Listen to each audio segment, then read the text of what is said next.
শেরপুর উপজেলার দড়িমুকুন্দ গ্রামে আইআইডিএর প্রকল্প উইলিয়াম অফিসের সামনে এই ভাস্কর্য ঘানিটি অবস্থিত। অতীতের গ্রাম বাংলার গ্রামীণ পটভূমির লোকগাথা, সংস্কৃতি, জীবনযাপনের প্রস্ফুটিত দৃশ্য, গ্রামীণ পরিবেশে চিত্র, মাটির ভাস্কর্য ও ফলকে এখানে তুলে ধরা হয়েছে, যা দেখতে খুবই মনোমুগ্ধকর। একদম নিরিবিলি গ্রামের ভিতরে এর অবস্থান। চারপাশের পরিবেশটাও পাখির কলকাকলিতে ভরা। ব্যস্ত শহর ছেড়ে অবসরের একটু ফাঁকে আপনারাও ঘুরে আসতে পারেন এই জায়গাটিতে। বিদেশি সংস্থার অফিসের তত্ত্বাবধানে এটি নির্মিত। এখন অফিসটি পরিত্যক্ত হলেও এই ভাস্কর্যটি এখনও অক্ষত নতুনের মতোই রয়ে গেছে। আমাদের পরবর্তী প্রজন্ম হয়তো জানবেই না গ্রামীণ জীবনযাপন, অতীত, ইতিহাস, ঘানি কাকে বলে।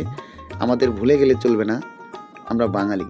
আমাদের নিজস্ব লোকগাথা ও সংস্কৃতি আর ইতিহাস আছে, যা আমাদের রক্তের সাথে মিশে আছে। তাই তো কবি বলেছেন, এমন দৃষ্টি কোথাও খুঁজে পাবে না কো তুমি, সকল দেশের রানী সেজে আমার জন্মভূমি।